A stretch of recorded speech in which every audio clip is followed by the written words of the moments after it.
আমি অন্তর, আমি আর খোকা শিপন একটু আগে জিম করে আসছি। এই যে মাছ ফ্রাই করলাম এখানে, মাছ ফ্রাই করার পরে এই যে হলো খোকার মাছ ফ্রাই, সেরি মাছ ফ্রাই, আর পুঁই শাক ভাজি, আর এই যে হলো আমি খাচ্ছি আমি এই যে সেরি মাছ সেই শাক, এই যে আমাদের ভাতের পাতিল, আর এই হলো কোক আনছি যাতে অ্যাসিডিটি না হয়। এই হলো কিচেন, এই যে ব্যালকনি, এখানে আমরা রিল্যাক্স করি বসে বসে মাঝে মধ্যে, জামা কাপড় ছাড়া এখানে। এই যে পানি, শান্তি। হ্যাঁ, কিন্তু শীতের ভিতরে গোসল করতে খুবই কষ্ট হচ্ছে, শরীর ব্যথা,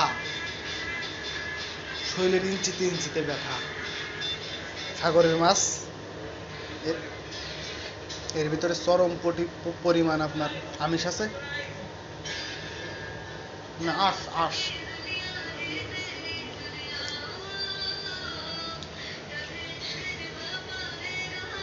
ভিডিওটা ইউটিউবে যাবে, স্মৃতি হয়ে থাকবে একদিন। ক্যামেরা ক্লিয়ার না।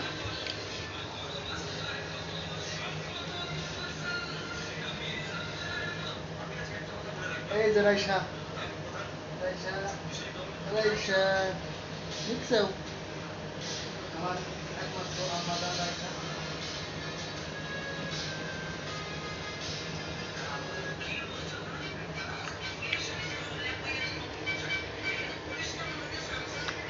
প্রায় দিনই ফ্রাই মাছ ভালো লাগে আমার, মাছটা কিন্তু সেই মোটামুটি এরকম মাছ একটা খাইলে আর ভাত খাওয়া লাগে না।